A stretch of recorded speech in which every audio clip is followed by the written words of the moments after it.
Hello, church. Well, it's been quite a week, and it looks like we got quite a few weeks ahead of us. And it's going to be some trying times, there's no doubt about that.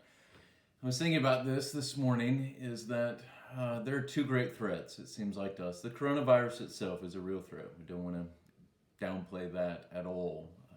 It is a real threat. But the two great threats I think about for us as Christians is one, our delight in God and our devotion to one another in the midst of this. I want to read just a few verses to you from Philippians, the very beginning of Philippians, where Paul says this to the church in Philippi. He says, I thank my God in all my remembrance of you, always in every prayer of mine for you, all making my prayer with joy, because of your partnership in the gospel from the first day until now.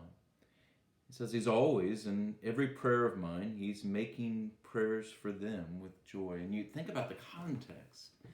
Paul's sitting in prison in Rome, and his mind is upon the people in Philippi, and he's praying for them.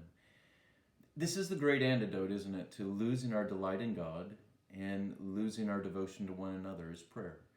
And this is the main way that we look different from the world in the midst of this, is that we're praying people. We look different in our prayer closets. We're delighting in God in prayer, and that takes away anxieties and worries and fears that the world can be gripped by, that we're not going to be gripped by in the same way. And it encourages our devotion to one another, where we're praying for one another.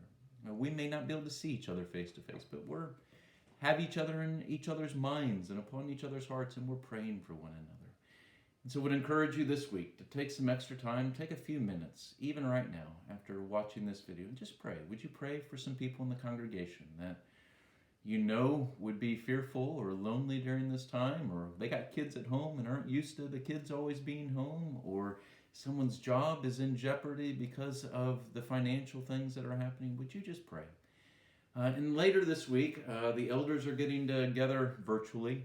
The staff is getting together virtually. To discuss some different things that we can do to help our congregation stay connected during this time and how we can serve one another. So maintain your devotion to God, maintain your delight in Him and your devotion to one another. And let's keep praying.